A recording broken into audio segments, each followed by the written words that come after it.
It was just like stressful, man. Like that's like the worst. Like I ain't gonna lie, I slept for like 4 days straight, bro. I slept, bro. Like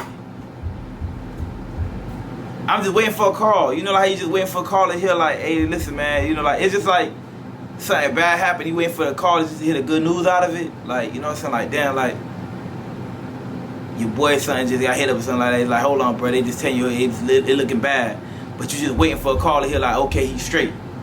That's the type of shit that it's like, man. The whole life was. When I tell you, bro, that was the most stressfulest thing, bro. Like for the turnout, I love the turnout, dog. But what I went through, bro, it's like, bro, that shit was like, that shit was dramatic. I ain't gonna lie, that's how I felt. I felt like it was real dramatic. Like, so like you in every corner, you can't do nothing. So Friday, when they canceled the Miramar location, what was your thoughts right then and there?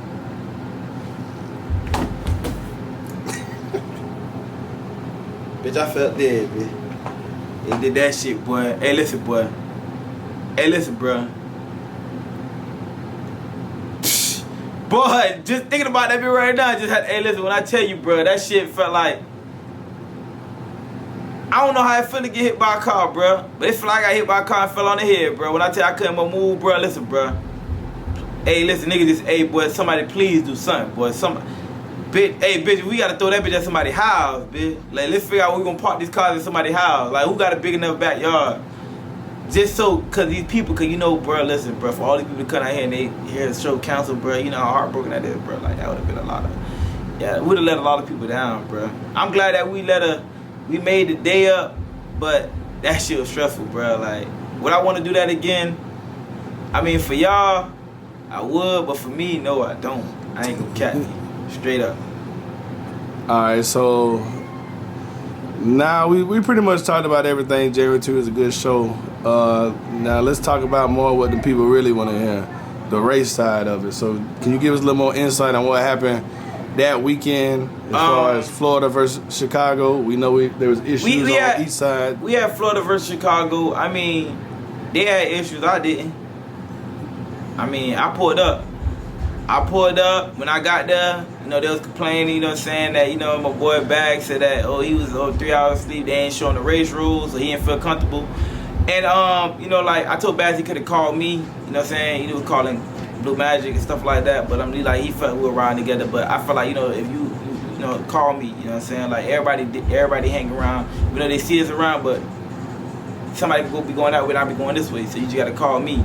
But far as that, I pulled up, man, and I cut them boys off, man. Lou will tell you, man, that shit was on live, man. Hey, listen, man, I pulled up them boys trying to get out that parking lot, man. I pulled up like I was SWAT over there, man. Nobody moved, nobody get hurt. Dice searching, man. And Flies here with Summer right here, man. That motherfucking gorilla right here ready to go. And then boys told me that they wasn't ready. You know, not that they wasn't ready, they said they waited. It was a whole lot of them boys wanted to go and hang out. But I understood them because, you know what I'm saying, you're in the city, I ain't MLK, you in Miami, like, you want to vibe, you want to go have fun, the club, everything. Everywhere is lit, you know what I'm saying? I was so tired, I couldn't come out the next day to the lady because I was so stressed out, bro. I ain't gonna lie, I was stressed, bro. Like, I was just happy it was over with, bro. Like, to be honest with you, bro. So when you think that show gonna get on? If you know what I'm saying? Oh, no, we gonna definitely meet. One thing about this shit, we gonna definitely meet because we all in the car culture world. And we got like different little car shows and stuff like that. We gonna meet up and stuff like that. It's just nothing but a little bit of fun. You know what I'm saying? Nothing but a little fun. Somebody gotta win, somebody gotta lose. You know what I'm saying? I'm just ain't trying to look on the loser side. I'm not trying to be on the loser side. So you say next time you meet up with Chicago, they gonna lose? Come on, bro. That was that question you asked, bro. Like, you can't fault Florida when it comes to that racing shit, bro. Straight up. Race cars may be different, but when it comes to that street car shit, bro, it's us, bro. I don't think they can fuck with us in race cars either. To be honest, truth be told. Is there anything else you want to say to the people watching straight from Two Fly? Hey, listen, man. Everybody top 5, man. Just so y'all know, man. Top 5 don't mean 5 of us, 5 of them, 5 of them. Whatever you top 5 in any category, you top 5 in, man. You could be the top 5 realtor. You could be the top 5 teacher. You could be the top 5 police officer. Whatever you feel that you in. And you feel like you top 5 just to, you know what I'm saying, represent this culture, man. Everybody come out and have fun, man. We just want unity and have fun, man. Best thing ever, man, just to have a good vibe, man. That's it, man.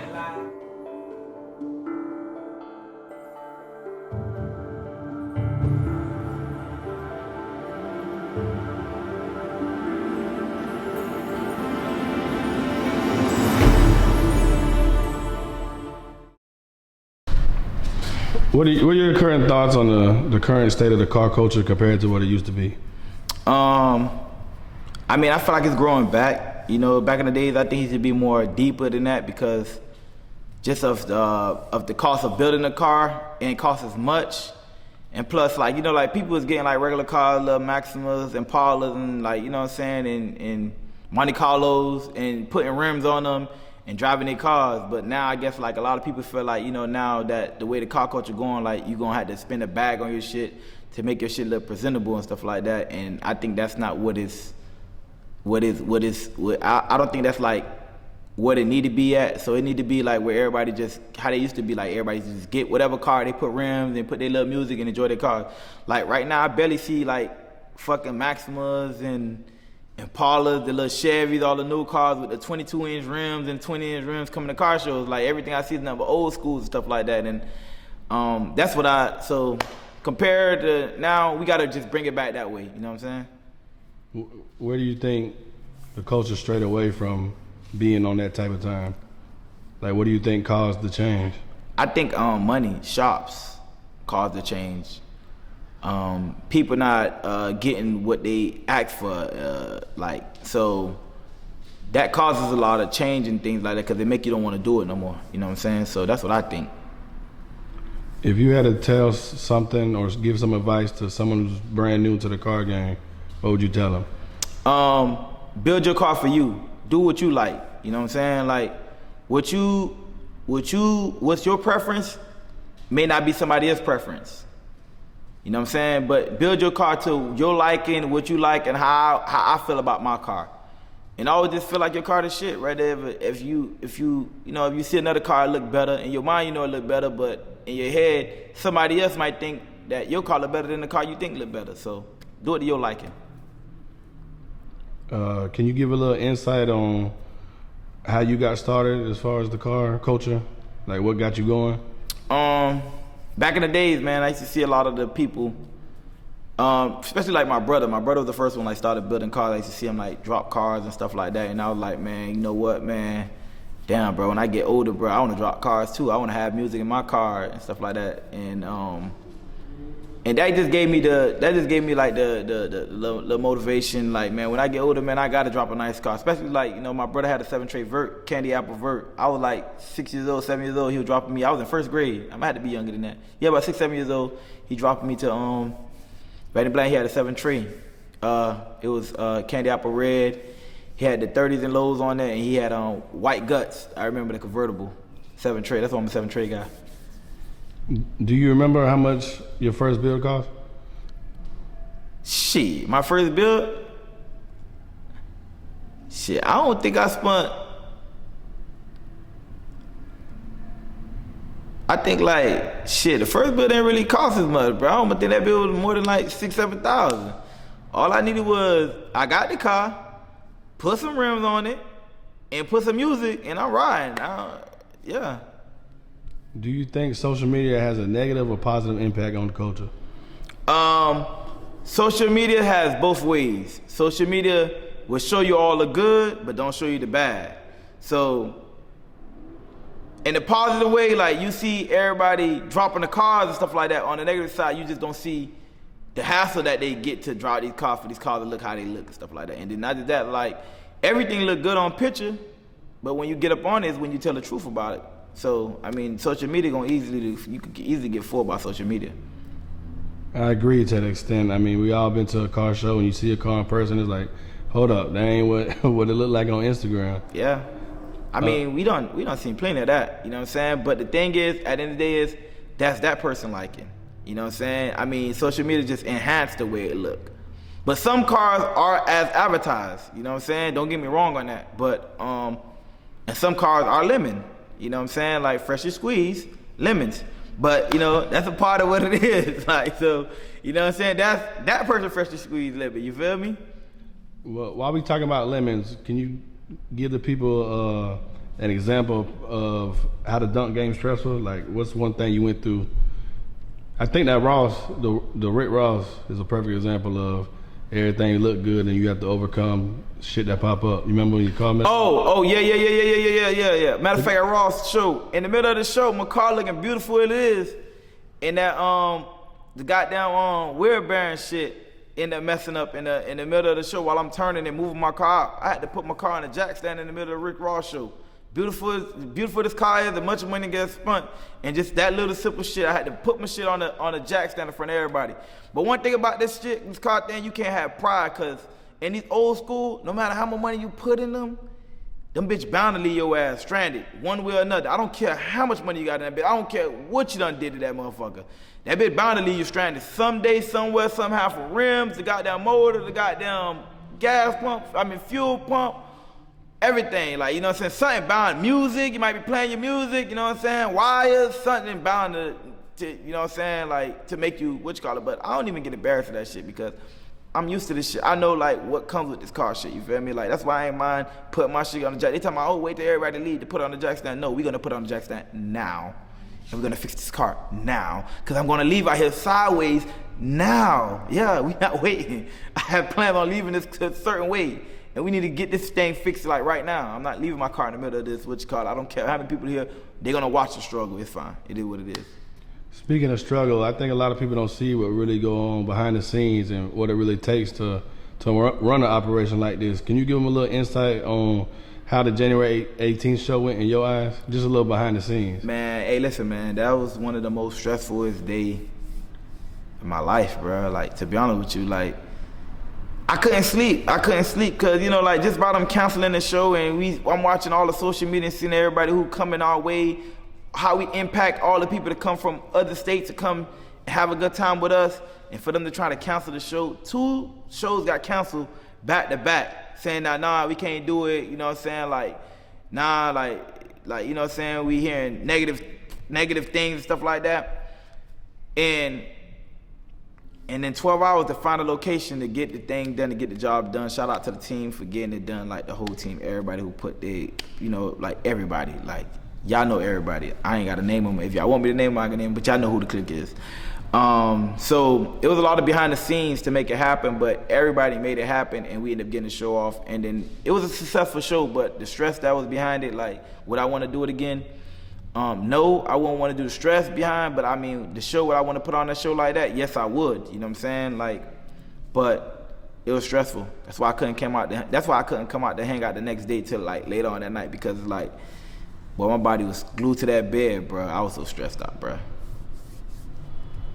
Moving forward, can you explain to the people what top 5 mean to you? I think there's a lot of misconceptions on. Yeah, that's a part of it. There's a lot of misconceptions of top 5, man. You know, one thing that we could say, top 5 is not a gang. We not gang related. We too old to be in gang. We just some fashionable dudes who just want to have everybody around us with good vibe and bring out the nice cars and show your car what you build, show, like, you know what I'm saying, what you put your money behind. It's all about positive unity, positive, everything's from a positive aspect. And the top 5 is like just meaning like, okay, what's your top 5? Everybody got their own top 5 of like what they would do first, second, third, fourth, fifth. And that's what this is all about. Like, okay, then this is not just 6 dudes. It's not everybody in the world is top 5. Like, the whole world is top 5. Even the kids now who's playing football, they feel like they top 5 running back, top 5 receivers because of the thing. That's how they feel, and that's how you feel. You all supposed to feel like you got a top 5. You all supposed to feel like you number 1 in everything you do. No matter what you build, no matter what you done came, like, you know, your job, everything like that, don't matter. Like, that's what this top 5 is about. Going back and speaking a little bit more on January 18th, from the racing side, we seen there was some smoke with the Chicago boys. Can you tell a little bit about what happened with that situation? Yeah, it wasn't no smoke, man. Truth be told, man, the boys just wanted to hang out with us because, you know what I'm saying, on the racing side, you know, when I pulled up on them, you know, like they was, you know, one of my boys working off 3 hours sleep, still went out go party. I don't know, you know what I'm saying? And then the way I cut them boys off, there's no way that somebody can cut me off in the city and I don't get that race on. But I understood his thing because he was like saying about the location thing. Nobody sent him the location, you know what I'm saying? He never get a call. He never called me. He's made other calls, but I guess he didn't get back to how he wanted to do it, so I guess he didn't feel comfortable. I mean, you know, like I understand from a racing standpoint because you always want to see the road you're racing on and stuff like that, but I told him I didn't care about what road we racing on, to be honest with you. He could pick a road and we could have raced there. But at that point, you know what I'm saying, he was just like kind of like fed up. But you know, it is what it is. Like, you know what I'm saying. At the end of the day, we're gonna meet at another show. We're gonna definitely do it. We're gonna definitely get it on, and definitely release some smoke on that street. But to truth be told, I don't think they can fuck with me. Well, it seems like they came and said they took over Florida. Do you see guys taking it on the road to Chicago? Yeah, we gonna take it on the road to Chicago. I mean, they ain't take over Florida. They just came and just have fun in Florida. That's what it is. It's not a takeover. I mean, you come and ride the streets. Everybody come and ride the streets and have fun and stuff like that. You know what I'm saying? The real street streepers was sleep, man, because they was stressed about the show, everything over with, man. But other than that, man, like, they have fun. Like, I like the way they enjoy it, because that's how I do it when I get in a city. I like to go enjoy their city and have fun. That's just like when we went to Atlanta, they say, like, oh, Florida people took over Atlanta and stuff like that, because we was all the way outside, me, Nava, Darlo, riding through the city, and you know what I'm saying? But it's not really a takeover. It's just like, you know, they just was enjoying the city and stuff like that. You know what I'm saying? So with that being said, where can we catch Two Fly at next with the race car? I got a lot of things. I got to put a lot of little schedule together. There's a couple of upcoming shows that we working on. A couple of shows that we're gonna be at. I can't really speak for all the way yet because everything's still in the making. But it's definitely some big shows we're gonna be at, and definitely some shows we're gonna be at. And we're gonna definitely be in your city, Jacksonville, Tampa, the Lakeland, Chicago, the Georgia. You know what I'm saying? The Texas. We coming out to have some fun. Yeah. If you could say one last thing to the younger viewers watching, what would you tell them? Give them some inspiration. I tell a young dude, man, you know, just focus on yourself and focus on what you want to do and focus on what makes you happy. At the end of the day, you can't impress everything you see on social media. You can't impress the outlet. Be willing to impress yourself and do what you need to do to make sure that you're successful in everything you do.